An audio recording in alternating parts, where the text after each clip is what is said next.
You're listening to the Slow Ride Podcast.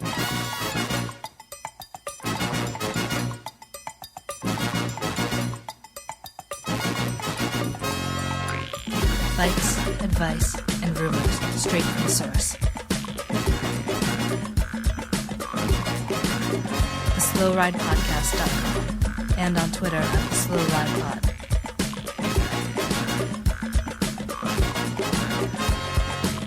Enjoy the ride. Hello and welcome to the 250th episode of the Slow Ride Podcast. This is Tim in Orlando, Florida. Abby in Boulder, Colorado. And this is Spencer in Boston, Massachusetts. Tim, this is episode 250. Abby was on the first time, supposed to be for episode 200. That actually became episode 99.5. Do you remember why that is? I prefer not to remember. This is something of an anniversary here, and we've got Abby back for episode 250, so it's kind of a special episode here. It is. I'm surely it was about Tour of California talk because we're going to be doing a fair amount of that. We've got some Giro talk, but Abby, let's cut to the chase. Big news the other day when I opened up my Twitter feed and Rally, United Healthcare Pro Cycling team announced their team for the Tour of California. And what was really awesome was that they announced the women and the men's team together on the same tweet. And I thought it was really creative because most other teams kind of totally separate that out. So I thought it was really one team. Rad. Yeah. So congratulations. You're at the Tour of California. Yeah, thank you. I'm pretty excited. You should be. It's Tim's favorite stage race. Yeah, I know he counts down the days to it every year. He's always checking off days on the calendar oh man, only 10 more days to Tour California. Only 165 more days to Tour California. Do you know what my favorite part of Tour California is, Abby? There's this one dude in the race who's pretty good at racing bikes, and he got shirts this year. No, well, that's a great segue. I'm not there yet. But my favorite part about Tour California, as witnessed today with Peter Sagan's victory, was the really, really wide streets. Oh, man, there's just nothing like a sprint coming down a 7-lane road in downtown Sacramento. Maybe it's because the spring season gets us on the golf cart paths of Amstel Gold, and then all of a sudden we're at Tour of California. It's just that race totally was amazing. Amstel Gold. So cool. California is very different. So California's here. So what's the plan? When do you go? Because right now you're in Colorado still, right? Yeah, I go on Tuesday. I fly out to Santa Barbara, and then we start racing on Thursday.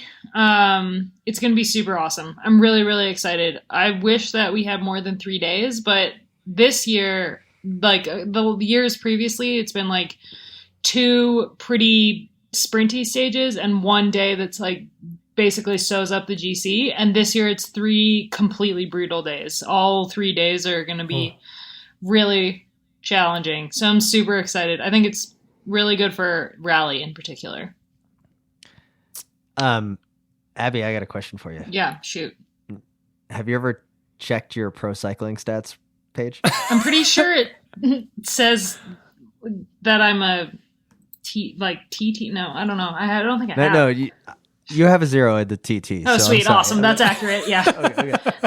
But you have a 3 for the GC. Cool. But because you have a 0 for 1 day races and sprint, it makes it look like you're a GC contender. Oh dear. Oh, that's hilarious. So here's the thing, though. The visits for your site are down, you're down 5 in the rankings. Cool. So we're going to need listeners of the Slow Ride Podcast to check out Abby Mickey's page to really start bumping the score here. But yeah, we need some SEO inflation here. So, Abby, in 2012, the National Championships women's road race, do you know what place you got? No, but I that was before I even started racing. Basically, was that I did 2 races that year. Yeah, you did. Yep. Apparently. So you got 60th to Megan Garnier's win. Yeah. And then you took 2013 off, it appears. Yep. And then 2014 come out of nowhere, and you've got some results in here. Yeah. Czech Republic.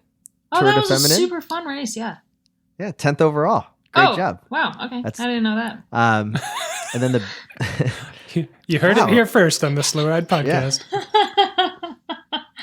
Tour of Gila. You've raced in Argentina? Yeah. You've raced in a fair amount of countries. Yeah. One or two.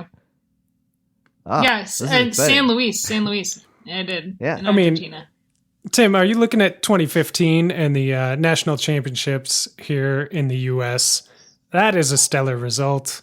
It is. DNF? 16th place. No, 16th. No way. We were so stoked That for is- you. Oh. That is the That's what we harbinger of things to come. That is exactly why 16th place is a thing here on the Slow Ride Pod, is because the person, like, we know who's going to win. Like, we know the Peter Sagans of the world and all these people, but we want to look down the results sheet at who finishes 16th, because in a year or two, that person is going to be on the top. And this result It's here in actually- 2015, makes me Wait. think your 2017, 18, and 19 are probably going to be pretty good. No, they were bad. 2015, I got 16th. That's what it says. Fun fact: Tom's asked me to be his girlfriend the day before that race. I was riding on well, there you Love go. Watts. There Nice. you go. Yeah. Riding on Love Watts. Ugh. Did he send you a note? No, he drove up there he was riding on Hincappy's team. He was living in Greenville nice. near George Hincappy. Wow, And we're only 5 minutes in and we got that mention out of the way. Thanks, Abby. he drove up from Greenville to Chattanooga with the bear that he won in Tour California. Amazing. And he gave me the bear, and he was like, "Will you be Wow. my girlfriend?" What a... Cuts to the chase. I like it. Just like his racing style, off the front. The 16th, I was thinking about this, Spencer. I was like, people really have to go back into the deep catalog to find out why we care so much on 16th. They And, do. Little guy kind of was really into 16th just for the idea, like you said. It kind of is a good sign for who's an up and coming talent. Mm-hmm. We've seen a lot of people come through in the 16th place range. T. Spanoot was a favorite. Edward Thunes, people coming up, and then also because 16th place tends to be where the cool people hang out, because you're kind of like, they're the ones that are maybe having fun in the peloton, but they're still doing the work that needs to happen. Yep. But they're not the ones that are like in that first 5 to 10 sprinting across the line. Yep. With the people that have just been kind of hanging out in the sprinters lounge, really not working all day. 16th, usually been working a fair amount, but they're kind of like the final lead out, or they got caught in the break, Yeah. like 200 meters from the line. Yeah, they're either unsung heroes or they are up and coming superstars. And I don't know. I don't know what this 2015 Nationals result means, but looking at 2018, Abby, Tour of Gila, 16th place on the GC. Damn it! This year I moved up a spot. This year I got 15th on the GC. Should have We're gonna have just to talk about that. sat up a little bit more. But fun Yeah. fact: I've logged the most breakaway miles in North America this year. There you go. Oh, that is good. See, man, it's got to be pretty cool to have your own pro cycling stat page. So congratulations on that. But you're going to fly out to Santa Barbara. You're going to do Thursday, Friday, Saturday, Sunday racing. There's 4 days, correct? 3 days: Thursday, Friday, that's 3 days. Saturday. California is super weird because they start on a Sunday and they end on a Saturday. It's For the just man. super weird. Yeah. Yeah, that's right. Well, nice. So what's the team plan? What's your role? What's the job? What should we be watching Abby to do out there? According to the press release, I am captain. Oh, yes. Which Okay. actually I think is true because I've been captain for a couple of the races already this year. So I'm super excited. Do you 'cause wear an armband? Like what? I wish someone needs to get Yes. me an armband A stat. C on the jersey or something? Yeah. No, it just means that because my strength is reading the race, so it just means I get to kind of tell the girls what to do and go back to the car and talk to the director if I'm like, oh man, this looks like it's going to be a thing. We might need to chase this breakdown or something like that. Yeah. So yeah, I just get to make calls on the road, which will be really fun. There was a really amazing moment at Santos Tour Down Under where we were on this road and there was this tiny little poppy hill coming up, and I was looking around the peloton and I was captain on the road and I just said into the radio, "Hey, will someone watch Ruth? I think she's gonna attack." And literally 8 seconds later she attacked and my teammate was right there and I was like, "Awesome, way to go, Heidi." And it was this moment that I was like, oh man, I'm good at this captain on the road thing. So I think that's what I get to do. So, All right. So you're the captain. Yeah. Who's GC leader? Emma Uh, White. Emma, we will definitely be riding for any sprint situation. Okay. GC is going to be completely decided on Baldy. It's like we went out there actually and had a Tour California recon camp with all the riders who were prospective Tour California riders. So most of the team, and we rode all the courses. And Baldy is absolutely brutal. Like I barely even made it to the top in training. I got like 200 meters from where the finish is, and I was like, yeah, that's great. I can see it from here. Can I turn around now? Well, is that what like a team captain's going to get to do at Baldy? Be like, hey, I've got a good view from back here, everybody. Well, I mean, I get to ride on the front all day and then sit up. So That sounds ideal. Yeah, exactly. It's my favorite thing. Yeah. I can get out of the way when the real racing starts. But I think we'll be riding for Krista probably. She's been climbing really, really well, and Baldy suits her. Plus altitude. We just did 2 weeks at altitude as a team in Santa Fe. So Nice. How does you guys got a lot of snow there in Boulder, didn't you? Is that screwing up your plans? Oh man, Tom's rode the trainer for 4 hours straight the other day. Oh my God. Was he doing Zwift? No, he wasn't looking at any screens or listening to anything. He was literally just staring at a wall. I mean, he does listen to a slow ride podcast sometimes. He might have been listening to a podcast at some point, yeah. I mean, is there really much difference though from staring at a wall for 4 hours and like a Staring at 4 hour ride in Zwift? Orlando? It's just flat. Oh, no. You're not staring at much. Yeah, the snow was interesting. It made me kind of sad. I was like, I'm really ready for summer. I'm a little disappointed Tom's isn't on Zwift and has like an alter ego. Oh, he is on Zwift, yeah. Oh, does he ride under the Tom's name? Yeah, he does. When he had a broken collarbone after Tour California, he was Zwifting like twice a day, every day. He was doing like 30 hours on Zwift a week. Do you Zwift? I Zwift. okay. I am addicted to Zwift, yeah. Oh, really? We've covered yeah. this. I know, but I guess that when you're a pro cyclist and you're on Zwift, do you have people that say like, that try to like chat with you through like the interface and they're like, that's not you. Like you're using a fake name. I don't know if Tom's does, but I have mine locked so no one can communicate with me. But it is really funny because every single time I go on Zwift, within the first like 90 seconds of being there, the same 3 people always give me thumbs up. Always. The same 3 within 90 seconds. So I don't know if like, can you follow people on Zwift? And they sign on and you get a notification that they're on? I think you can. Okay. I think it freaks me out every time.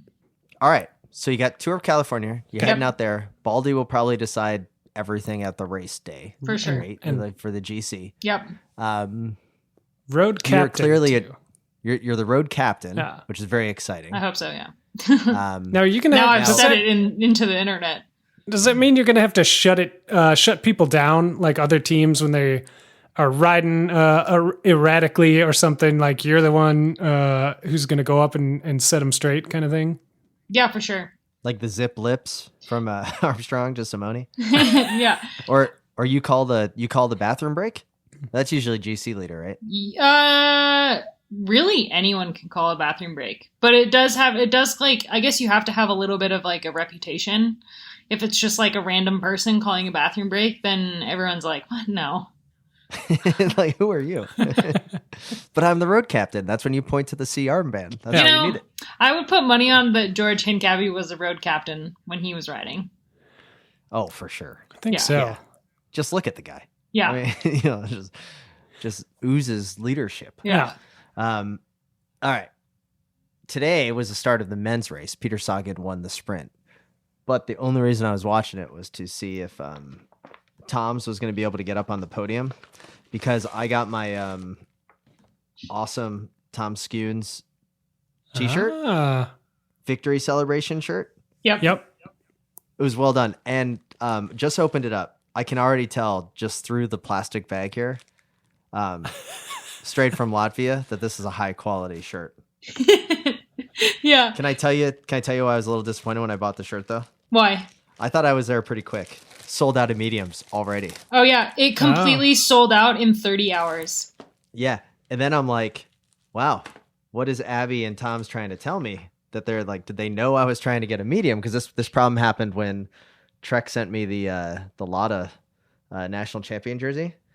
But this is a great looking kit, and it's got a surfboard on it. This is amazing. Yeah, it's pretty fun. It's really funny. I've gotten so many tweets from people asking what the snake means, and I really didn't want to explain it, so I just kept saying, "If you know, you know." Yep.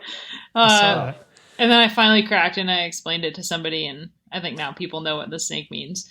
But I'm so happy about this jersey or this t-shirt. Sorry, Tim. So good. Yeah. And I got a rider card. Yes. Did you get yours yet, Spencer? Yeah, I got mine and my rider card, and I got to say, Tim, I got a medium. Yeah, well, you beat me to it. I was a little late to the punch. You were. Do you? I am so stoked. Tim, do you know the story about the snake? Does it have to do with the crash? yeah. Yeah. So he hit a garden snake is the word on the street from other people in the race and the moto that was following him at the time. Aha. Is it a garden snake or a garter snake? Oh, I don't know. It was a snake. Wow. A relatively large snake from what I'm told. And then in the hospital when he was clip-clopping around the hospital in his cycling shoes. He was in the hospital gown, but he refused to take off his cycling shoes. So he was clip-clopping around the hospital in his cycling shoes. And somebody told him, "Oh, you hit a snake." And he was like, "Oh, I saw a lot of snakes on the descent before that. So that makes sense." So apparently they were having a snake problem there at that point in time. Last year's victory celebration, which is really what makes this whole shirt awesome. Right? The snake sad part of the story. Yeah. But the comeback last year was fantastic. Yeah. Can I ask you a question? Yes. Abby? Sure. When Tom's is walking down the street in Latvia, I was gonna say Riga, but that's is that Latvia? Yep, Sorry. That's the capital of Latvia. Okay. Is he known? People know who he is? Not really. Cycling's not really a huge thing there. I mean, I think it depends if there's this one shop in Riga that they have his bike hanging on the wall and they sell his hats with his logo on it, and that we also have on the website. And within a couple blocks of there, maybe he'll be recognized by somebody, but for the most part, not really. And I think it's also because people in Latvia aren't super they don't. It's stranger danger is a real. Oh, okay. So you don't make eye contact with people on the street, really. So he doesn't need to wear sunglasses and big elaborate hats and fake no, but he does mustaches to have walk to down the do. street. He has to do that in the Whole Foods in Boulder for sure.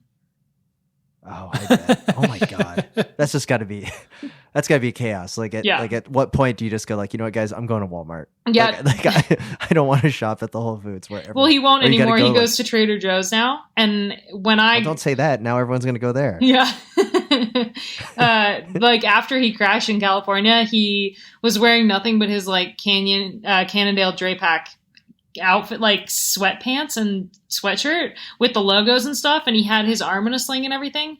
And I swear we got stopped in Whole Foods by 4 different people in one trip, and I was like, you aren't allowed to wear any team related things anymore because I need to shop and you're causing issues. That's a whole nother life that I'll never have to live. Only the Whole Foods in Boulder, nowhere else. Yeah. Okay. Well, well done on the shirt. So people go check it out. I know that they're sold out already, but I'm stoked to get one. So thanks for bringing that to our attention. Hashtag potato power. But the hats are still available. So Tom's is racing. You're racing. Hopefully, maybe you can time it so that you're both on the podium at the Mount Baldy stage. That would be. I would think maybe the next stage into Pasadena is a little more doable for both of us, but it's going to be super sweet because he actually so my parents are coming. They're flying out for California, and he got them both VIP passes for the finishes for those stages. So nice. That it would be really cool to be on the podium with him and my parents. Oh, that's good. So naturally, since this is the Slow Ride podcast, what's after Tour of California for you? for yourself? Disneyland. Well, no, Universal Studios. Yeah, Universal. I'm so excited. Universal Studios is going to be better than Disneyland. You save Yeah. Disney for when you come out to Orlando, because we got 4 parks here. Disney, it's like 1.5. Yeah. So it's cool. I'm pretty excited. So I was staying with Phil Guyman in LA for 10 days, and every single day when I would ride over over the hills into his house in Toluca Lake, I would see Hogwarts in the distance every day. And I was like, I need to go to Hogwarts. I need to go to Hogwarts. And then I looked up how much the tickets were, and the park isn't very big. So I was like, how is it possible that it's over $100 to go see Hogwarts? And it's like not a big amusement park. And so I mentioned it to Tom's, and he was like, not super keen on it. But I don't know what happened, but he was like, yeah, we're going. All right. Well, that's good. Well, I want you to have some fun there. So that's we'll next. continue to watch Tour California. And then Spencer Nationals. and I, Nationals. Yep. Yes. Yeah. So, but man, Tour California, pretty exciting. Mm-hmm. America's greatest stage race. The only downfall is Chris Horner's not in it this year. But other than that, we'll make sure to watch. And then the other big race, naturally, is the Giro. But before we get to the Giro, I think there is one piece of cycling news. It's kind of gone under the wire because it was kind of like that Friday news dump. And that's that Marcel Kittel is going into a little self-imposed retirement. Kind of the soccer fans remember when Landon Donovan walked away and went on his walkabout. It's kind of Marcel Kittel's taken a mutually released from the contract from Katusha. Yeah, that's interesting. It seems like it's probably a good idea for him. I know he hasn't been around much this year at all, and he's kind of had mixed, results the last few years. But I think this is a good move, and I think it's something we don't see very much in cycling. And I'm kind of proud of him for taking this, taking it into his own hands and dealing with it rather than trying to suffer through whatever he's got going on. Yeah, I guess I'm just really sad because he had the entire, the Alpecin sponsorship has to be really disappointed that now he's gone. The greatest hair in the professional peloton is now, needing to take some time. I wish him nothing but the best, but it was like, oh man, it was like the most natural sponsorship that I remember in professional racing for some time. It's a very good match. The funniest tweet that I saw after he announced that he was taking like a minication was somebody was like, Katusha Alpecin frantically trying to sign Bob Jungels to save hair sponsorship. That's a pretty good one. I like that tweet. Well done. I mean, I can only imagine levels of burnout and then also pressure, especially when you are at such a top level and you're actually winning the biggest stages in the world and the biggest races in the world. Sorry. And then when the results kind of stop to come just from a variety of different reasons, it's, I wish him nothing but the best. Probably will come back twice as strong. I hope so. Yeah, I hope so too. So that happened. And then I think that we need to get to the next saddest news of the week at the Giro. And of course, I'm talking about Hiroki Nishimura, the rider from Nippo Vini Fantini, who got time cut on the prologue. Oh dear! Oh no! At stage 1 of the Giro, finishing almost 4 minutes behind Primo Roglic in the 8-kilometer time trial. Yeah, that's horrible. He had some mechanical issues on the climb, and he just couldn't be able to. He couldn't finish. That's man. Like that's 8 kilometers. rough. Like your Giro was 8 kilometers. I mean, so anyway, that's sad. I felt sad. I feel like there should be some sort of rule, where mechanical issues don't affect, or is within the last 3K of the stage or something. Like where does that 3K rule come into effect on an 8K stage? Do you guys remember when Ted King was time cut from the TTT and there was like that hashtag that was like "Let Ted Ride"? Do we ever? Yeah, I remember that. Absolutely. If we'd recorded this podcast earlier, we could have tried to get like a hashtag "Let Hiroki Ride." Would have been hilarious. Yeah, it's just but anyway, I watched the prologue. It was actually somewhat exciting because it was 8 kilometers long, so it wasn't too long. And at the end, there was a climb on it. Yeah. And Roglic just crushed it. Ski jumper, everything. He just knew how to do it. And just really familiar with hills. Yeah, especially like going up really steep hills at the end. I do like someone had a tweet about how the profile was basically the reverse of a ski jump. Yeah. So anyway, so he wins it. But what was crazy was that the time that he put in over 8K over some of the other people, like Landa lost like a minute and a half. Not that he was exactly the team leader because we all know it's Carapaz, but he put 20 seconds into Simon Yates and Nibali, 30 into Lopez. So anyway, and into Dumoulin. I mean, Roglic is going to be tough to beat here at the Giro.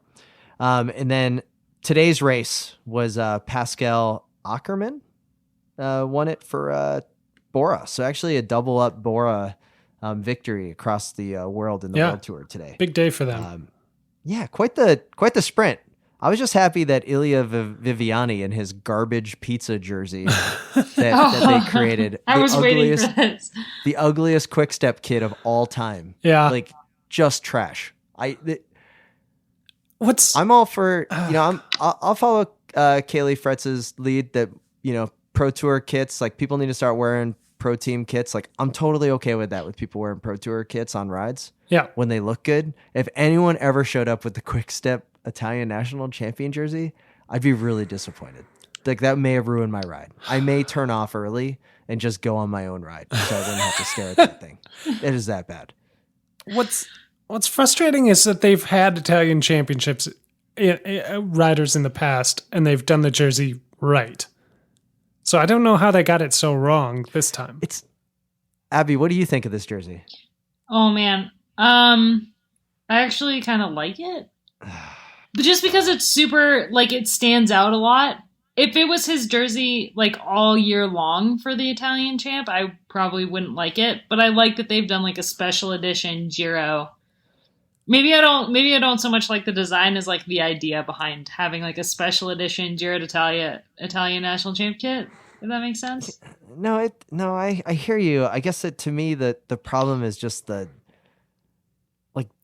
do it so right with the green shoulders, and then to have the vertical stripes, it's just it is very slimming, Tim. But the thing that I can appreciate about the kit, Tim, is that it is very Italian in that it looks like they threw it together at the last minute, and that it's a design in the background with a ton of logos that are normally on the Quick Step kit slapped on the front. Very, very classic Italian style.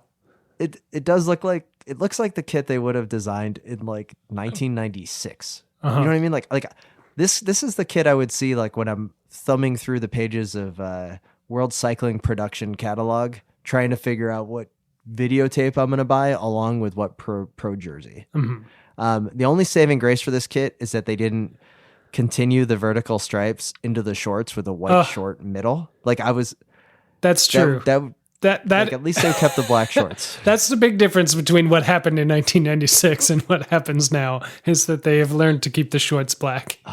I was so bummed when I saw that, but Abby likes it, so apparently it's good. You definitely. Hey Abby, when you're on a normal ride, I guess team sock color. Like, what's the rally team sock color? So we have 2 pairs of socks. Actually, we have a pair of black socks for training and white socks for racing. White socks before racing. Yeah. Okay. I'm fully around now that white socks is what everyone should be wearing when they go ride the road bike and they're kitted up. Like maybe not like training. Like I understand the difference there, but I'm a fan now. I'm around to it. Last year I had orange socks. The whole team had black socks, and I had orange socks because I like to stand out. Yep. And captain. I feel like I told this story maybe on the podcast before, but I was wearing my orange socks in Australia, and CCC has orange socks. And I was told that I'm no longer allowed to wear orange socks because our kits are so similar, and they have orange socks. So I had to wear the white socks. Yeah. It's very upsetting. No, I totally understand. I would be upset too. But anyways, yeah, okay. I guess we're on the good fashion Tangent. We're on the no, yeah, where we need to be. Yeah. But so with the Giro coming up, was there anything else that's stuck out to you, Abby or Spencer? Or am I the only one that's really been watching it? Well, we're only 2 stages in here, so it's hard to really draw a whole lot from this race yet. But a lot of people are picking Roglic to pull this thing off, and I still don't think that's going to happen. Oh, wait. Let's rewind back to Fashion Street. Abby, we didn't ask you. What do you think of the new Ineos kit? Oh, it's so bad. Thank you. Oh, wow. You're saving yourself from that Italian national kit. It's really bad. I mean, they were doing this huge reveal and everything, and you think that when a team gets so public about doing a huge reveal that it's actually going to be a huge reveal, and then they revealed it, and it was wait, it's literally the same, except you've done red, which every single team is red. So why would you do this? Why would you do this? Exactly. Yeah. It's not. They don't have the excuse of being we didn't know what the other teams were going to do for their designs, because they've been racing with the other teams all year, so they know that all the kits are red. Oh, that's so bad. The reason I was a little late to get on the phone today was because I was rewatching the Astana team wrap video. Oh dear! And they have a very great opening verse about how they were the original team in blue. And I was kind of maybe Astana is the team that's owning the blue color. They're just going to stick to that ugly baby blue for so long that it kind of becomes endearing. The way that, we've always talked about Lamprey having that ugly pink and purple combo. Yeah. So, maybe that's why I'm more and more into Astana every chance I get. I'm having a similar situation with Lotto Visma. I don't like the kit. I'd just like that to be known. It's horrible, but I like that they're yellow because you can actually pick them out. Yeah. They're actually different. Did they go yellow full for the tour last year, or did they force them to change colors? I feel like we just kept it the same, but I don't remember. Okay. So, well, anyway, another question for you, Abby. Yes. Are you? Do you ever have any interest in doing Cape Epic? Oh my gosh, yes, I would love to. That would be super fun.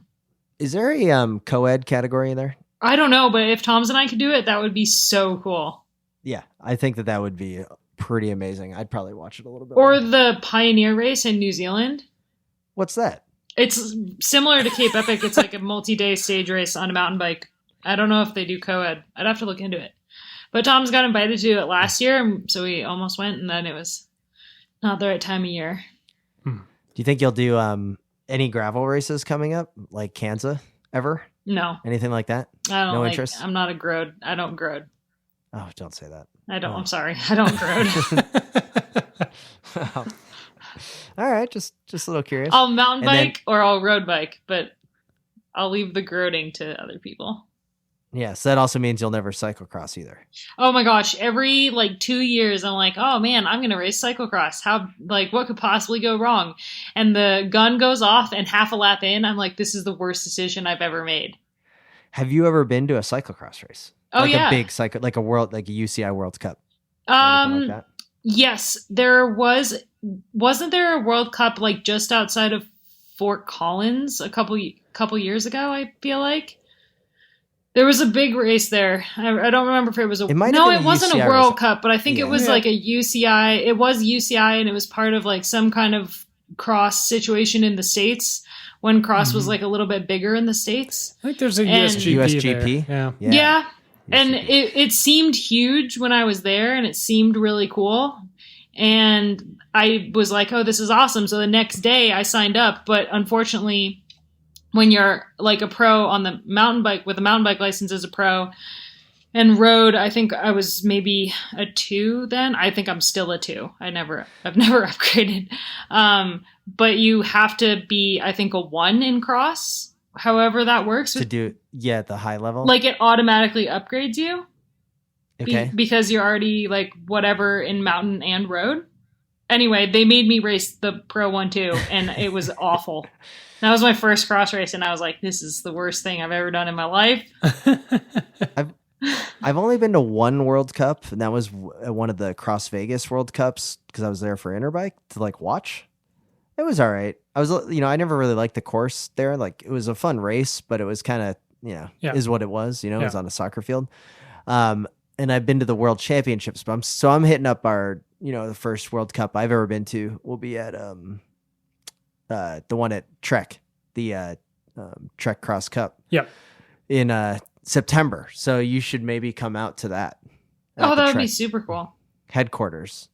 And I hear that it's pretty awesome.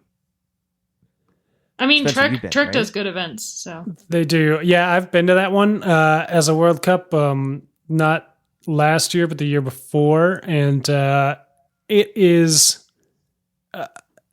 top notch. Just like everything top to bottom was, it's hard to describe. It's hard to compare to a bike race because it's so much more professionally run than any bike race that I've ever been to.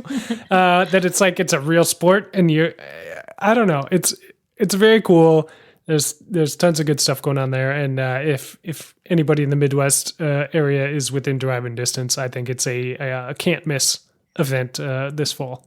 So I was really into it just for the pure fact that there's a secret bar in the woods. I remember like you and little guy were explaining this to me. Yeah. That there's like, oh no, it's like off camera. You can go hang out back there. And I'm like, sounds awesome. I think I'm going to come up to the race. And they have the equal prize money, men's and women's, which is pretty cool. yeah. The only negative thing for the Trek Cross World Cup is that they force the winners to wear that ugly Wisconsin Badgers hockey jersey. Uh-huh. This is like, it pains me every time I see it. Seems like a personal thing, yeah.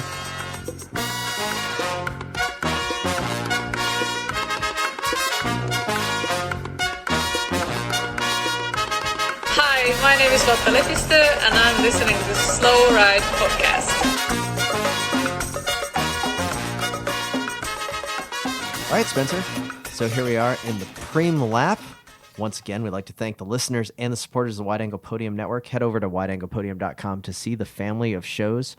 Everything from cyclocross radio and television from Bill Scheichen to the Gravel Lot, Bike Shop CX, The Consummate Athlete. So many great shows. We have a couple of things in the works that we will be announcing shortly. But as we mentioned, with the Giro going around, Roller Derby is off to a good start. So head on over to rollerderby.com. And if you like what you see on any of these networks, you can always head over and become a member by just clicking on the donate button. And you can see all of the great benefits that you can get when you become a member of the network. If you are a longtime supporter of the network, you may feel the need to update your supported shows. So you just go to wideanglepodium.com/donate. And it walks you through the entire process. So thanks to everyone who does that. Yeah, of course. We'd also like to thank Health IQ. They are a longtime sponsor of the Wide Angle Podium Network. They help us keep the lights on around here. And this podcast specifically is supported by Health IQ.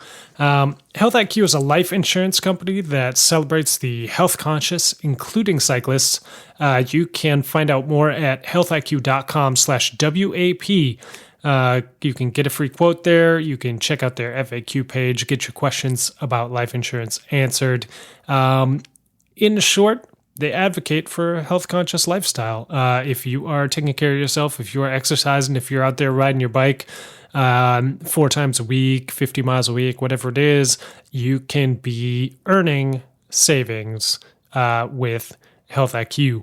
They take into account your family history. They have better rates for those who are taking care of themselves, who can show that. And they have various ways to do that. And it's actually really cool. And we've had numerous listeners reach out and say, they didn't really, they were doing us a favor.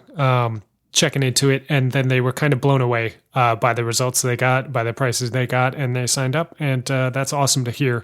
And so if you think you might have that sort of result, head on over to healthiq.com/WAP. So, Tim, one other exciting thing that we've got on the docket, we were just speaking before the break here about the Trek World Cup of Cyclocross, and this is so good. We've got a big reveal here today that we are 100% going to be there at the event. We are bringing our Wide Angle Podium family with us. We are still working out some of these details, but it's pretty awesome. I think almost everybody, if not everybody, involved with Wide Angle Podium will be there. We have got a something like a hobo camp, I'm going to say, set up officially in the pro team area of the Trek World Cup. So if you are going to be there, come by and say hi to me, to Tim, to everybody. We're going to try and get little guy out there, the whole band back together, maybe even Abby. You know, she sounded like it was a possibility. So come on, Abby. Registration for the race opens May 15th. That's probably around the day that this episode drops, maybe the day after it drops. So Wednesday, May 15th. Sign yourself up. Get in quick. This is the whole shot that matters for your cyclocross season, the first whole shot of the season. And if you can get in, great. And come see us in the expo area. And if you are not racing, but you live in the Midwest or anywhere nearby, definitely make the trip out there. It's going to be worth it. We're going to be there. We are working on maybe doing some live shows. Can't guarantee that right now, but suffice to say, we're going to be doing a lot of awesome stuff there. So we'd love to see you there. So sign up, get out to the race, and say hi to all your favorites here at the Wide Angle Podium. That's right. And Grimpeur Brothers continues making fine coffee and supporting the Wide Angle Podium Network with two different blends. There's the Hello Cyclocross Friends Espresso Blend and the full Schleck Light Roast. Spencer, today I want to talk a little bit about the Light Roast. You get 1 full pound bag of whole beans. Now here's the best part. The coffee is roasted weekly. So the orders close Sunday at 9 p.m., and that means that the beans are roasted on Monday, and all of that coffee ships on Wednesday, which guess what? Means that you'll have it for the weekend, more than likely, shipping out of Austin, Texas. So we would like to thank Grimpeur Brothers for their continued support in that full Schleck, those tasting notes of some apricot, butterscotch. So good. Smells so good. Abby was talking about it a little bit earlier. The smell of the full Schleck beans really gets the day going, the palate running, and ready for some good bike riding on the road. So we'd like to thank Grimpeur Brothers for their continued support. Head on over to wideanglepodium.com/coffee to order your bag of beans.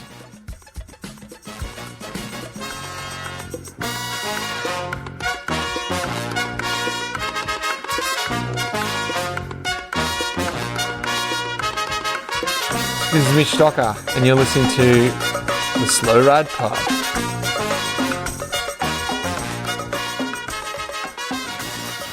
Abby, have you ever done Peloton or any type of spin bike studio ride? Yes, I did one. I feel like so it was like an event for this thing in Aspen called the Ajax Cup, where it's a ski race, like a NASCAR style ski race. So they have like 2 courses next to each other, and you have a handicap time, and then it's like celebrities and athletes and then rich people, and you pay a certain amount for a team to enter, and it raises a bunch of money for the Aspen Valley Ski Club in Aspen, where I used to ski race for, like, growing up. So like Antonio Banderas was there, and and I feel like there was I feel like Christian Vandeveld maybe was in my spin class. And like a couple other, like the guy who was the CEO of USA Cycling was there. It was a very interesting situation. But anyway, it was one of those ones where like they give you the shoes, and I was like, no, I have my own shoes. And they were like, no, you need to wear these shoes. And and then you dance while you're spinning. Yeah. Did they And it come was around and take exhausting. Did they come and take the saddle away from you? Oh God, no. That would have been So- awful.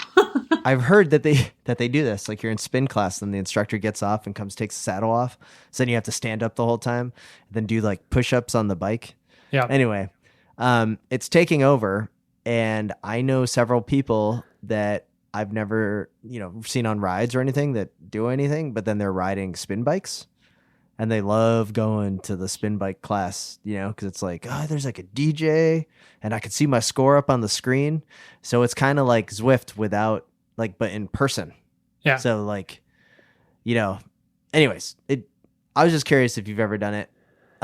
Hey, Abby, have you ever ridden a fixed gear?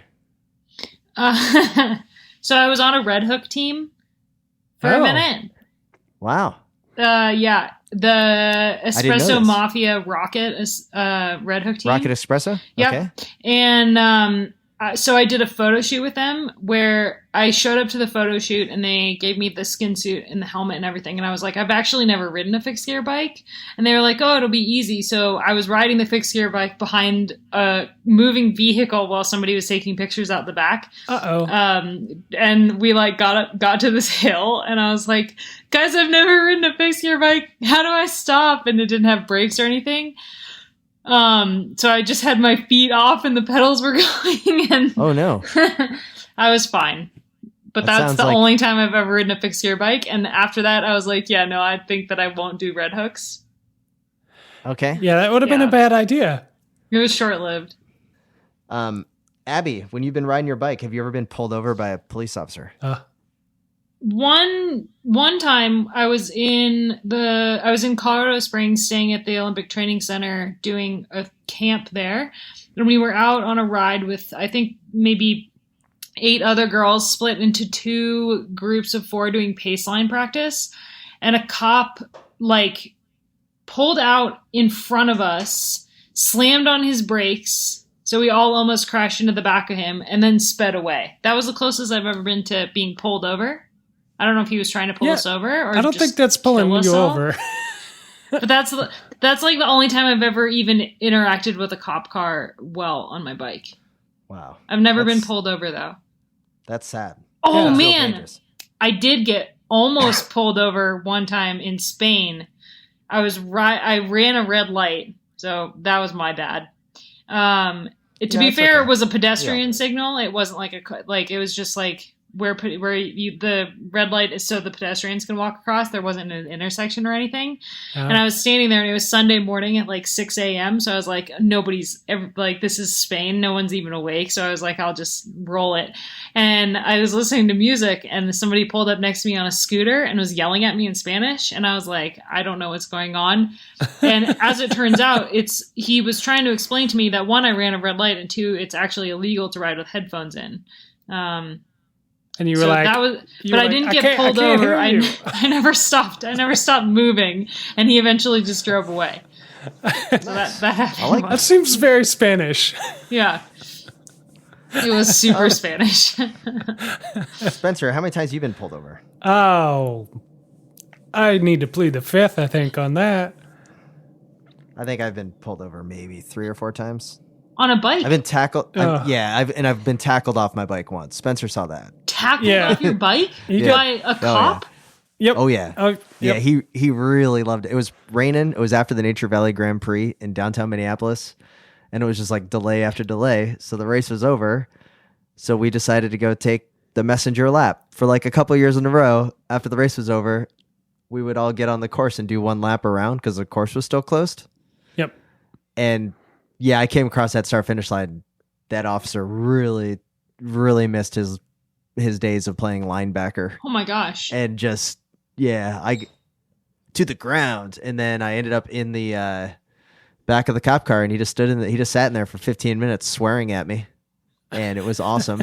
And I got a misdemeanor for failure to obey a lawful order, so I had to go to court. What? I got a public defender who got them to suspend prosecution because my defense. This is brilliant. My defense.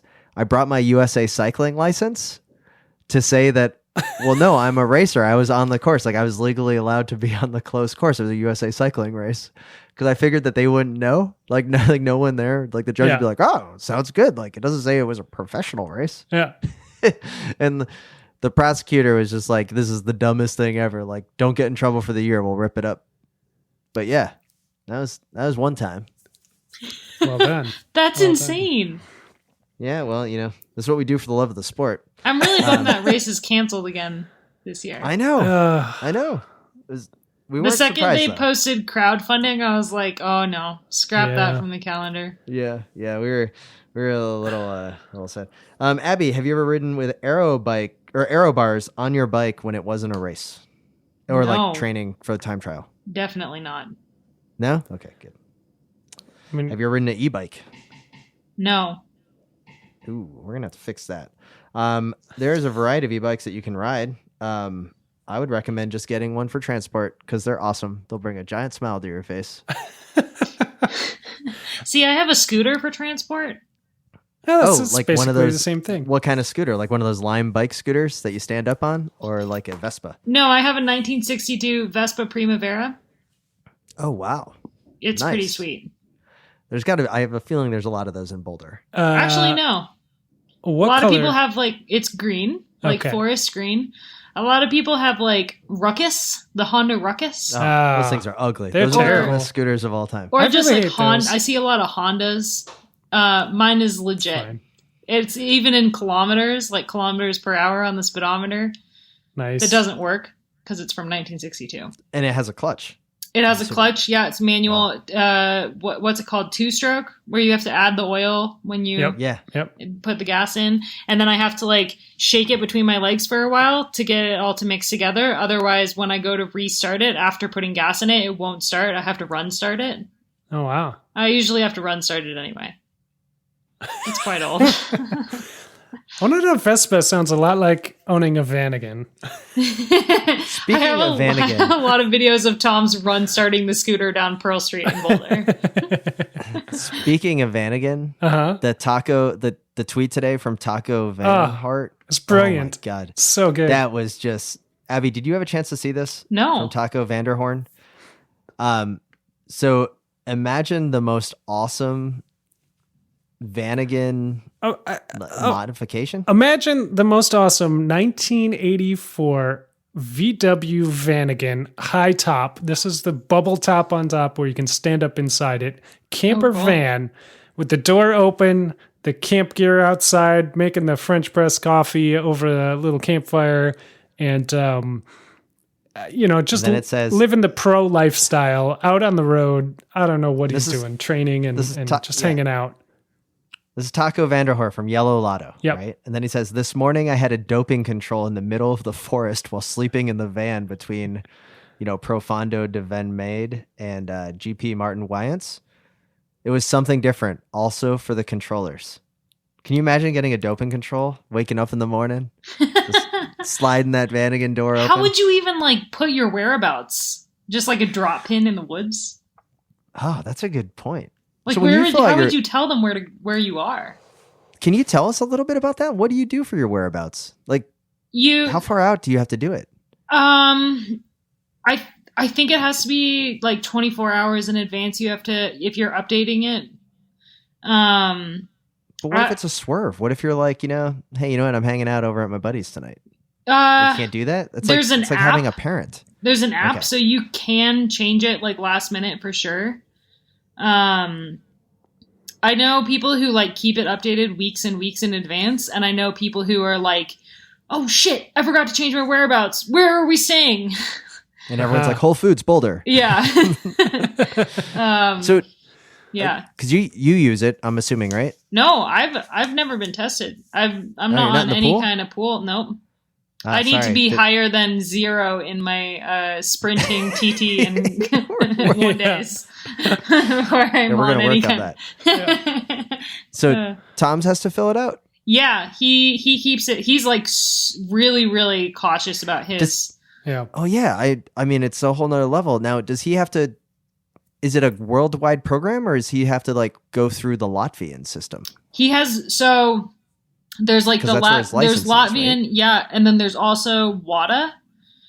Okay. So he can get tested by either the Latvian Federation or whatever Latvian thing, and then he can also be tested by WADA.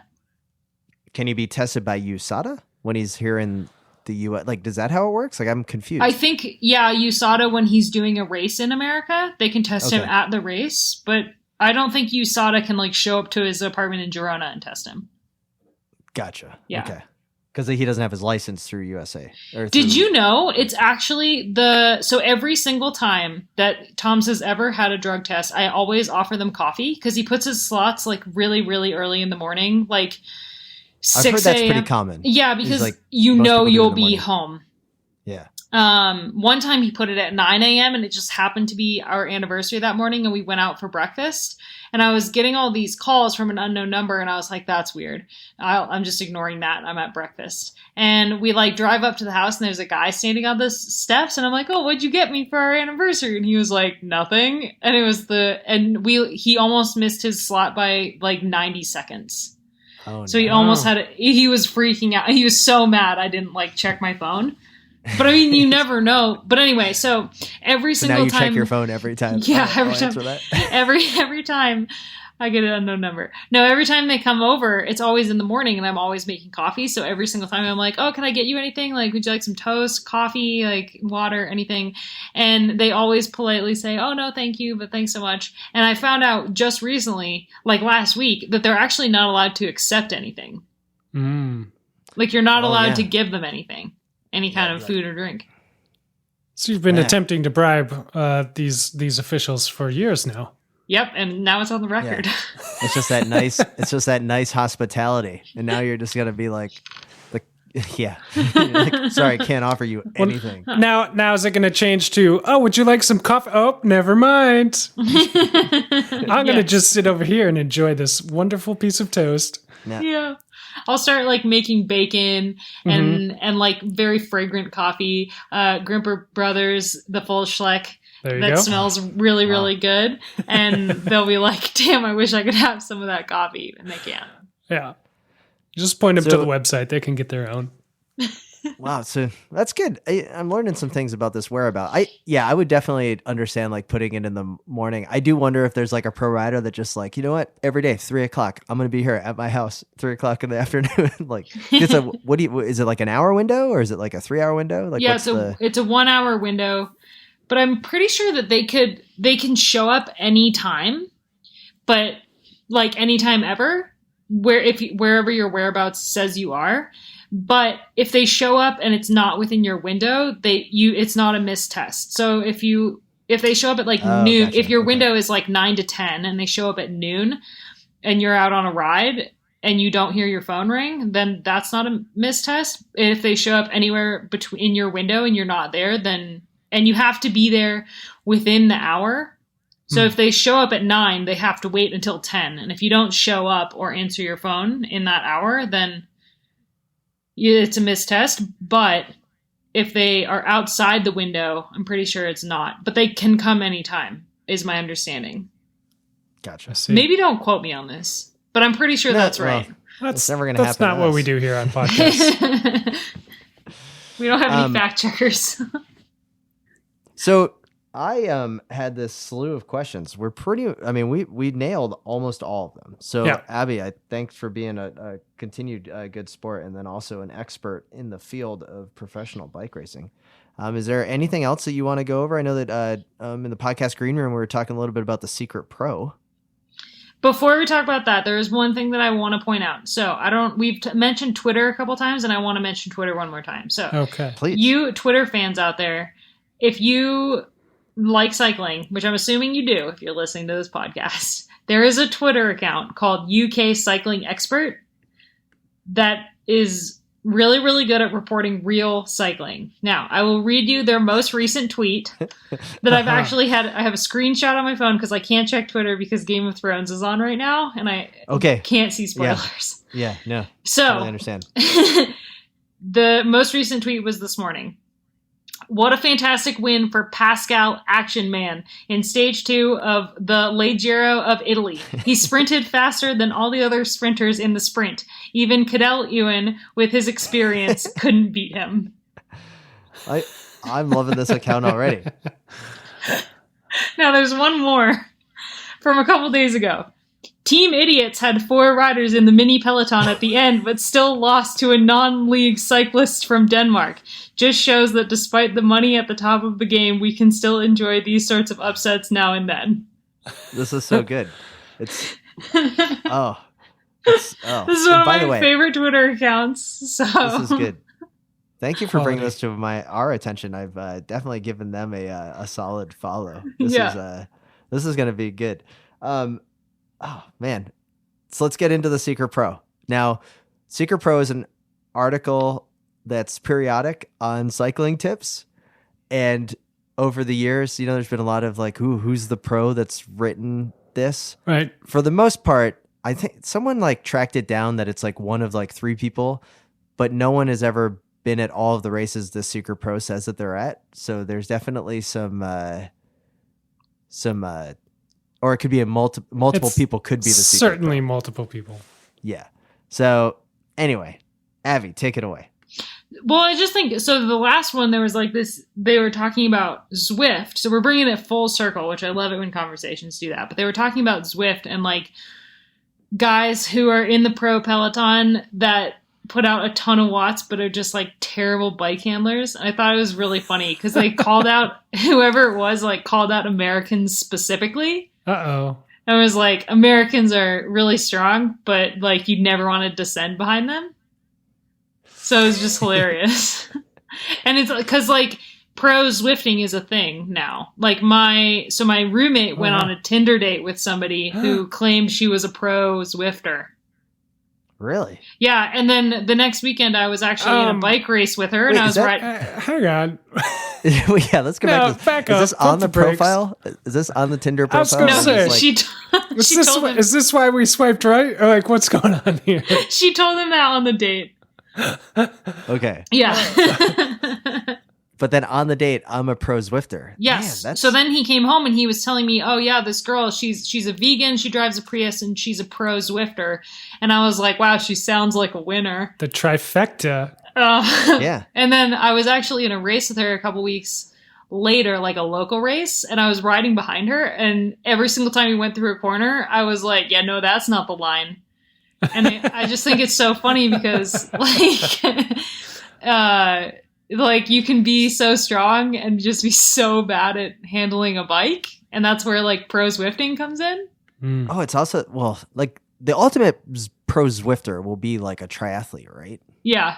Because like it will be someone that's used to just throwing down crazy watts for like an hour and a half. Yeah. On like some kind of time trial. And then this all makes sense. I don't need to turn my bike. The computer does it for me. Look, like I'm descending like a champ right now down this hill in Zwiftland. It's like instead of mechanicals, like your internet goes out. And they exactly, or they literally try to ride through someone in real life. Yeah. Like, oh well, I'm just gonna like go right through you. But like, I actually, so they had the women's professional Zwift league where they had like a bunch of women from professional teams. There was like girls from Bigla, 2020, like a bunch of UCI teams that then did races on Zwift, and they were like an hour long each race. And they were televised live with a live commentator who got super into it and was yelling a lot.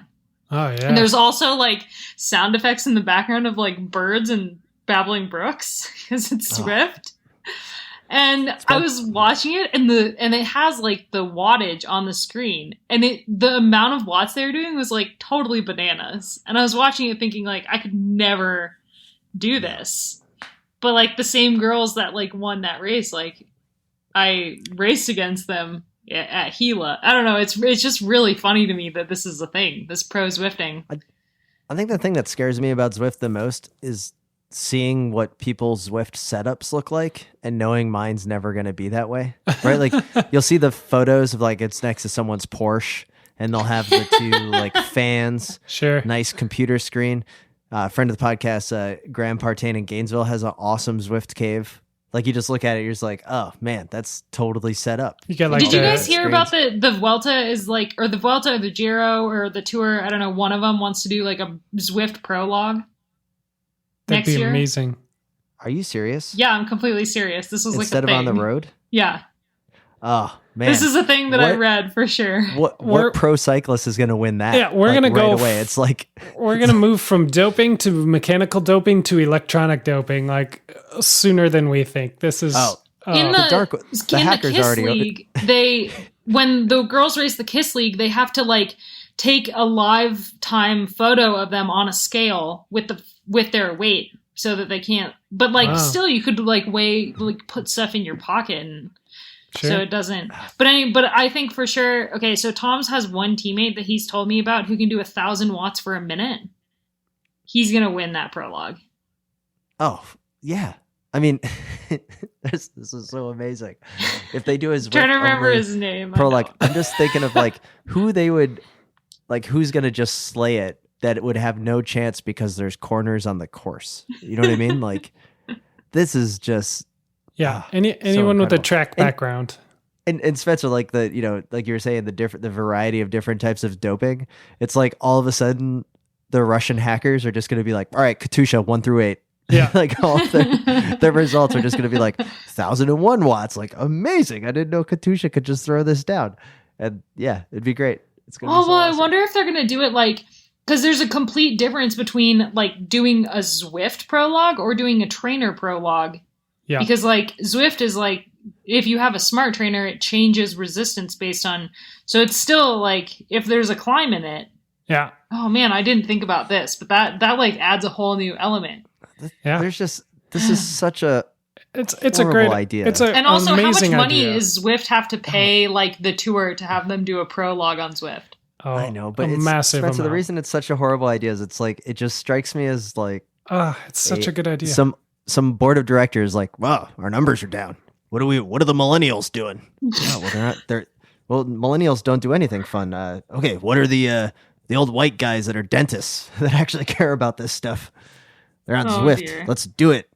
Whatever happened to the Hammer series? Is that still a thing? The Hammer series is coming it still a thing? early Okay. June, and oh my god, Carlos Betancourt has already signed up for it. I- About to win. I might What are you be- talking about, Abby. I am excited about Zwift racing, but I might be more. I'm more excited about the Hammer. I'm always excited about the Hammer series.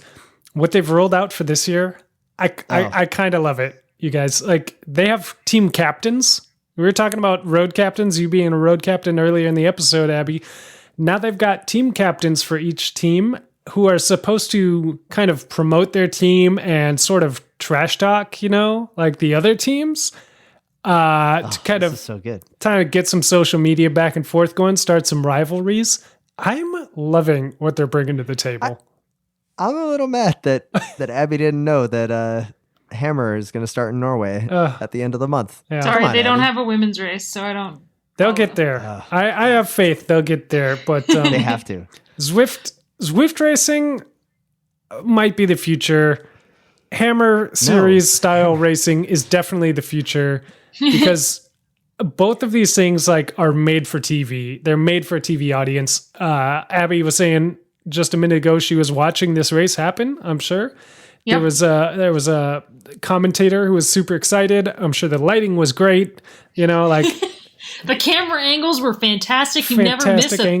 Yeah, and you got all the data there on the screen, and you can enjoy it from your home, even if you didn't know what was even happening, which none of us would because we're like, what is this Zwift What race? is even happening in the first Right. place? Abby, what do you like besides not having a women's race, which is a major knock? Totally Sorry. understand. How are you not excited about the Hammer climb? It is so awesome. The very first Hammer series I watched and I absolutely loved it for one reason and one reason only, and it was the TT when the team time trial when Sky won and Teo did like a victory salute and he looked so excited. And that was like, I was like, man, that was a sweet bike race. And then I forgot that the Hammer series existed after that. No, that's a very good point. That team time trial was hilarious because of just how and then they like changed the rules like after year one Yeah. or the first ever ride. They're like, all right, you can't like the way that teams were passing one another. But anyway, it's so good. It's they've got a few things to figure out, especially with the women's race. That's an obvious point, but I think Hammer Series stuff, if not the Hammer Series itself, something similar is definitely got to be the future of cycling, because we're continuing to lose races all the time. Like roads are getting more and more furniture in them, and just more congestion and all this stuff. Having that on a closed circuit, having these little multi-stage kind of races, like in a television-friendly format, we gotta get more people on board. I don't know how they're gonna do it, but I actually completely agree with that. Like, Tour California today, I'm so sorry to Tour California because I do love that race, but today was brutal to watch. It was so boring. I just the wide roads. I had it on the TV on mute, and I was watching SNL on my computer. And like SNL isn't that great. So yeah, like, and that's most races, right? Like, 200K or whatever, and we just tune in for the last 15 because we know that's the exciting part, or maybe the last 30 if we're a really diehard fan. Yeah. But like, if they shorten the races and they make them the circuits, like for one, a circuit is way more exciting for people to go and watch in person because they see the riders more than once. Yeah. The shorter the circuit, but that's why crit races are so awesome, because like it's such a huge party. You get to see them every minute and a half or whatever. So like circuit racing, awesome, perfect, love it. And like shorter races are so much more exciting because there's more action. Like you can't do the breakaway and stuff, which is why women's racing is more exciting than men's, because our races are shorter, so there's like so much more that happens. Yeah, because you can't just let a break go and let them sit out there. That just doesn't exist for 4 in women's hours. racing. Yeah, We've been big time proponents of the shorten the racing. Yeah, right? Because it would help so much. Like the weird stage in the tour where they did the staggered starts, but it was shorter. But like that's like, I love watching a bike race start to finish. Today, watching Tour California, not even start to finish, it was like, I can't watch this. Like, I was just sitting there waiting for them to show Tom's at some point so I could, like, be like, okay, he's in one piece. Yeah, but, like, other than that, it was like... When three cycling fans like us get together and say, wow, we can't watch these races start to finish, and we're the target audience, there's something wrong with that. And, I mean, I look at these races and I say, Paris-Roubaix and Amstel Gold and all these races, whatever, are historic and classic, and I love them, but they've been going on for like 100 years each. It might be time to think about updating some of these.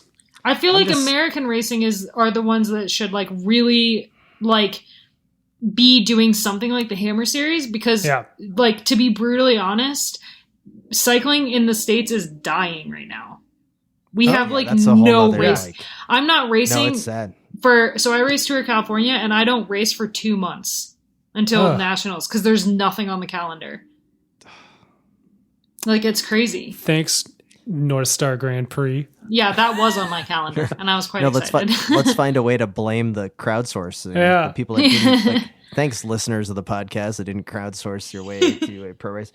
Yeah, that's a whole nother, like, the death. I mean, it's, there's been some good magazine articles that have been written on it, and then just also the talk and the lack of support that pro cycling is getting here in America, and the expense of putting on races and all that kind of the infighting between all the different parties. I mean, it's just so sad because of that lack of racing. And especially when you look at like the pro peloton that's in Europe on both the men's and women's side, and you see, it's the racers and where they've come up through, and how like the domestic scene here in America is totally the perfect stepping stone to get to that European skill level. Right? Yeah. Tom's would be a prime example with kind of the Incapi team. And then, just so many of those types of examples that you're like, and now it's gone. Yeah. And there's less and less of that racing. So, and we can always talk about the good old days about how there's all these, Tuna and Longsboro out in Massachusetts, and so many of these races now are just like reduced down to one day or just not even existing anymore. Yeah. So, you're not going to do Tulsa Tough? I was thinking about it. It's like, the problem is that for races that I do that the team isn't going, so the team will only go to the bigger races, and if the team's not going, I have to pay out of pocket. And Tulsa is the most expensive race on the calendar because the plane tickets cost so much to get from anywhere to Tulsa. Imagine that. Yeah. I think it would be the other way around.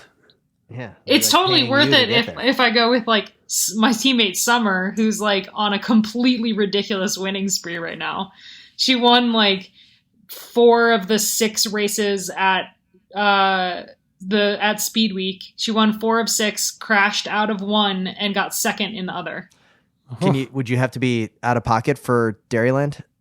Yes, which I would actually do because I love that race so much, but it overlaps with nationals. Oh, it does. Okay. Yeah. I think it'd just be awesome to have the Raleigh team just show up in squad to like I one love of that these- race. That race like- is my absolute favorite race on the calendar. I would do that over like the Tour de France, and I'm not even kidding. Oh wow, Free Wow, chocolate milk at that's- the finish line. that's loyalty. That's great. Free chocolate milk That's pretty awesome. every day.